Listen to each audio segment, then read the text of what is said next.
बिस्मिल्लाहिर्रहमानिर्रहीम। अस्सलाम वालेकुम नाज़रीन कराम, मैं हूं मखदूम शहाबुद्दीन और आप देख रहे हैं मेरा फेसबुक और यूट्यूब चैनल। उम्मीद करता हूं आप सब लोग बखैर व आफियत होंगे और जहां भी होंगे अपने अहले खाना समेत खुश भी होंगे और महफूज भी। नाज़रीन कराम, अब तक की सबसे बड़ी, सबसे अहम और सबसे तशवीशनाक भी कहा जाए तो ये कहना गलत नहीं होगा, अहम तरीन ख़बर सामने आ चुकी है और इंतहाई कदम उठ गया है। एक रिपोर्ट आई है और इस रिपोर्ट में हौलनाक इल्ज़ामात जो कि इमरान खान साहब के ऊपर आयद हैं उनकी तस्दीक है। ये किस तरह से इमरान खान साहब के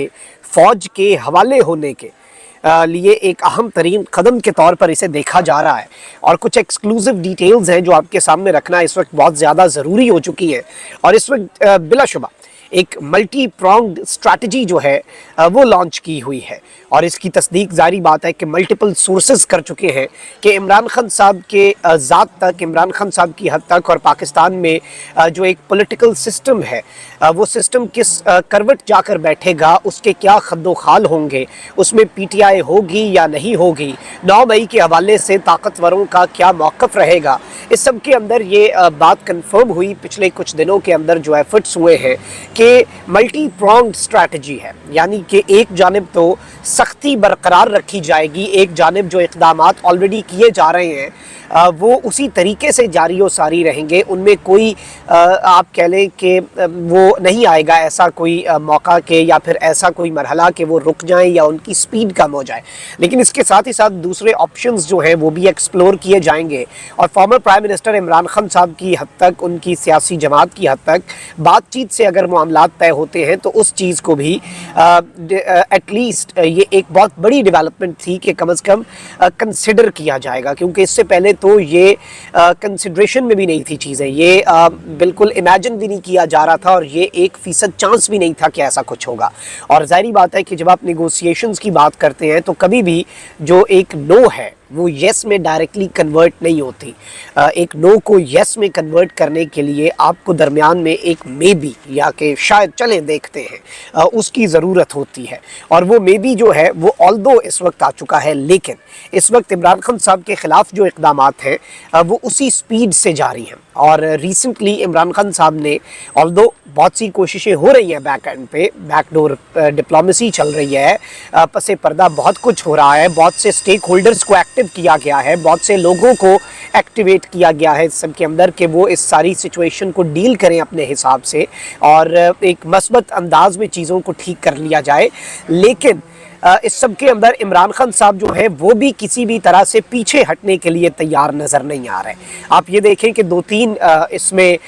वो चीज़ें थी जो इस वक्त इसमें से हासिल करनी थी ना, इस पूरे सिस्टम, इस पूरे प्लान में से, इस पूरे स्क्रिप्ट में से। एक ये कि इमरान खान को तोड़ा जा सके, इमरान खान के आसाब, और अभी रिसेंटली ये भी चीज़ कन्फर्म हुई है कि इमरान खान साहब का इन्होंने फिर से वो टेस्ट करवाया है मनशियात का और वो बिल्कुल क्लियर आया है। यानी उसमें भी इन्हें नाकामी हुई और ये कहते थे कि एक रात पुड़ी के बगैर नहीं गुजार पाएंगे और इस तरह की घटिया चीज़ें। एक पूरा साफियों का टोला जो है वो लॉन्च किया गया, सबको खान ने गलत साबित किया। उन्होंने तो कहा है लंबे अरसे तक रहना है, मैंने इधर 100 साल नहीं 1000 साल भी रहूँगा, बाहर नहीं जाऊँगा, मुल्क के अंदर जीना मरना है। बल्कि उन्होंने तो अपनी भी क्लैरिटी दिखा दी ना कि ठीक है यार, मैंने तो इधर ही रहना है, वर्जिश वाली मेरी मशीनों के लिए लीगल टीम को कहा और जो फैसिलिटीज़ हैं ताकि मैं अपनी ज़िंदगी जैसे किताबें पढ़ता हूँ, वर्जिश करता हूँ, एक एक्टिव शख्स हैं। और वैसे हैरत होती है उन सहाफ़ियों के टोले पर जो कहता है कि नवाज शरीफ साहब और इमरान खान साहब हम उम्र है और कहते हैं कि जी इमरान खान नशई है और उसकी सेहत देख लें और जो हट्टा कट्टा और जो ऐसी चीज़ों से बहुत दूर और इंतहाई उम्मत मुस्लिमा का लीडर लंदन छुपा बैठा है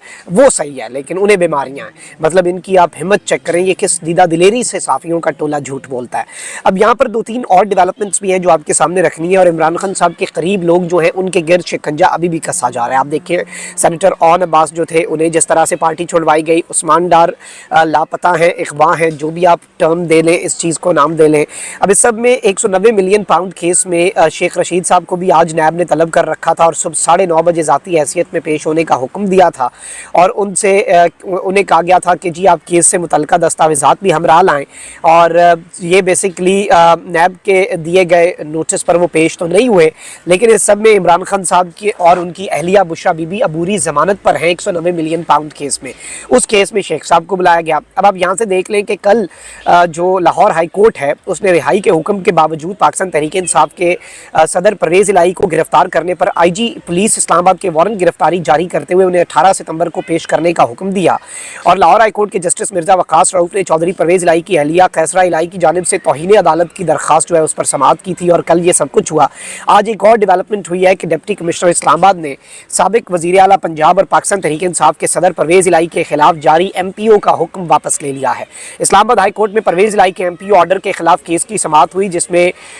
ڈی سی اسلام آباد نے عدالت کو ایم پی او آرڈر کی واپسی سے متعلق آگاہ کیا، اور ہائی کورٹ نے کہا کہ پرویز الہی کو مزید جس ایف آئی آر میں گرفتار کیا ہے وہ نمبر لکھوا دیں۔ یعنی یہ ساری چیزیں ایک جانب یہ سب کچھ چل رہا ہے، یہ سارے کے سارے معاملات جو ہیں وہ اس وقت زیر غور آئے ہوئے ہیں، یہ سب کچھ اس وقت ڈسکشن میں ہے، لیکن وہیں دوسری جانب عمران خان صاحب اس وقت کام پر کھڑے ہیں۔ ایک چیز آپ سمجھ جائیے گا کہ طاقتوروں سے اگر ان کی کوئی انبن بھی ہوتی ہے پی ڈی ایم کی جماعتوں کی یا سابقہ حکومت کی جماعتوں کی، تو اس کا قطعاً مطلب یہ نہیں ہوگا، میں بار بار یہ بات کرتا ہوں کہ عمران خان صاحب کو اس کا کوئی پولیٹیکل فیور ملے گا۔ عمران خان صاحب کے لیے پالیسی اب بھی وہی ہے اور اس پالیسی کے اندر سختی ہے، اور obviously پرویز الہی صاحب والا معاملہ جو تھا وہ ایک کلیئر میسج شاید سپریم کورٹ آف پاکستان اور جسٹس عمر عطا بندیال صاحب کو بھیجا گیا کہ ریٹائرمنٹ سے پہلے آپ عمران خان صاحب کو رہا کروانے کی اگر کوشش بھی کرتے ہیں تو جیسے پرویز الہی کو رہا نہیں کیا گیا، ہر ممکن کوشش کر لی، اس کی بھینٹ بے شک ڈی سی اسلام آباد اور آئی جی اسلام آباد چڑھ جائیں، آئی جی پنجاب چڑھ جائیں، لیکن سسٹم جو ہے وہ ریئیکٹ کرے گا، سسٹم دکھائے گا، سسٹم اپنے مسلز شو کرے گا، اور سسٹم اپنی جگہ پر جو سسٹم نے فیصلہ کیا ہے اس فیصلے پر عمل درآمد کروا کر رہے گا، اور آپ کی جتنی کوششیں ہوں گی چاہے وہ قانونی ہو آئینی ہو وہ فائدہ مند نہیں ہوں گی، وہ سود مند ثابت نہیں ہوں گی بلکہ کاؤنٹر پروڈکٹیو ہو جائیں گی۔ اب ایک جانب تو یہ سب کچھ بھی مانا جاتا ہے، اب عمران خان صاحب کے حوالے سے بھی دیکھیں کہ اسلام آباد ہائی کورٹ کے جسٹس صاحب نے بھی وہ چیزیں جو ہیں وہ انہوں نے فیصلے محفوظ کیے ہیں، لیکن اس پر فیصلہ ابھی نہیں سنایا، اور وہ فیصلہ محفوظ بہت زیادہ کرتے ہیں خان صاحب والے معاملے کے اندر، بڑے افہام و تفہیم سے، بڑے صبر و تحمل سے، بڑے justice delayed is justice denied میں پھر لوگ یہ باتیں کرتے ہیں۔ اچھا، اب یہاں پر چیئرمین تحریک انصاف عمران خان صاحب سے جے آئی ٹی نے 14 مقدمات میں تفتیش مکمل کر لی ہے،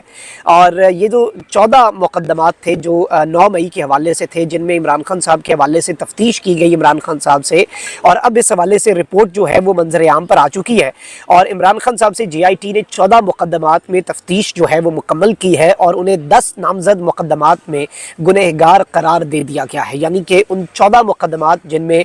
جے آئی ٹی عمران خان صاحب سے تحقیقات کر رہی تھی وہ اٹک جیل بھی گئی، انہوں نے عمران خان صاحب سے تحقیقات کی، اس سے پہلے عمران خان صاحب خود بھی پیش ہوئے ڈی آئی جی انویسٹیگیشن کے سامنے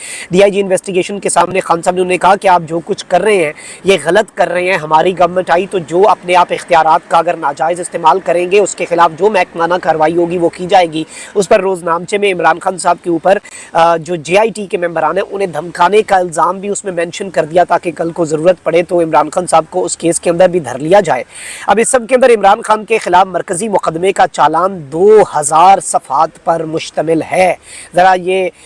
دل تھام کر اب یہ ڈیٹیلز سنیے گا جو میں آپ کے سامنے رکھ رہا ہوں، اور کس طرح سے اس کی بنیاد پر عمران خان صاحب جو ہیں انہیں لے جایا جا سکتا ہے ملٹری کورٹس تک۔ عمران خان صاحب کے خلاف جو ایک مرکزی مقدمہ ہے، جو مین کیس ہے 9 مئی کے واقعات کے حوالے سے، اس کا جو چالان ہے وہ کتنے صفحات پر مشتمل ہے؟ وہ کوئی 10 صفحات پر نہیں، 100 صفحات پر نہیں، 2000 صفحات پر مشتمل ہے۔ ان کے خلاف سوشل میڈیا سے متعلق 400 سے زائد شواہد ملے، گرفتار ملزمان کے بیانات اور نشاندہی پر چیئرمین پاکستان تحریک انصاف عمران خان کو گنہگار قرار دیا گیا ہے۔ لاہور کے کور کمانڈر جناح ہاؤس میں براہ راست ملوث 80 ملزمان کے بیانات میں سازشی عنصر واضح ہوا۔ 9 مئی واقعات میں براہ راست سازش کے شواہد بھی ملے جو عمران خان کے اپنے بیانات اور حالات سے متضاد پائے گئے، اس لیے عمران خان کو دیگر 9 مقدمات میں بھی ذمہ دار، گنہگار اور قصوروار قرار دے دیا گیا ہے۔ اب یہ چیز جو ہے یہ اتنی سادہ نہیں ہے، اور یہ جو 2000 صفحات پر مشتمل مرکزی مقدمے کا چالان ہے،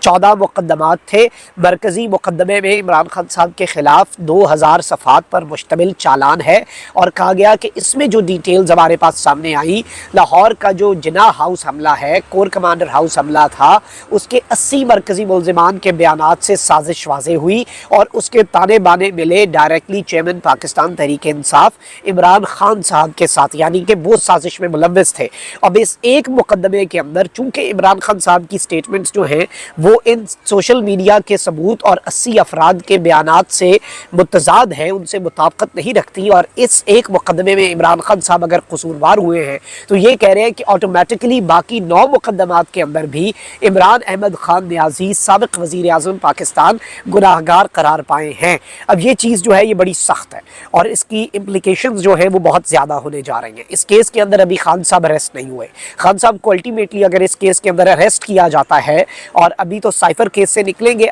जल्द या बदेर खान साहब की दरख्वास्त ज़मानत भी देखेंगे कि जज अबुल असनाद साहब की अहलिया अल्लाह उन्हें सेहत कामला अजला अता फरमाए। और नवाज शरीफ साहब के केस में मुजरिम बीमार हो जाता था, इमरान खान साहब के केस में जज साहिबान बीमार हो जाते हैं। ये एक अजीब सा सिलसिला हमारे मुल्क के अंदर। अल्लाह ताला सब बीमारों को शिफा दे, हम उस हवाले से कोई बात नहीं करना चाहते, लेकिन ये सब कुछ बहुत सी चीज़ें, बहुत से सवालात भी रेज होते हैं। अब इमरान खान साहब साइफर केस में निकलते हैं तो नैब वाला केस ऑलरेडी इमरान खान साहब के ऊपर इस वक्त बिल्कुल उनके सर पे है, लेकिन जो ख़तरनाक चीज़ है वो 9 मई का वाक़या है और 9 मई के वाक़े के अंदर ये 10 अब मुकदमात हैं और इनमें जो मरकज़ी मुकदमा है उसका ये 2000 सफ़ात पर मुश्तमिल चालान, ये सादा चीज़ नहीं है। ये अंडरस्टैंड करें आप इसकी डेप्थ को, इसकी इंपॉर्टेंस को। और ऑब्वियसली इसमें अगर करार दिया गया है इमरान खान साहब को मरकज़ी मुजरिम, मरकज़ी मुलजिम और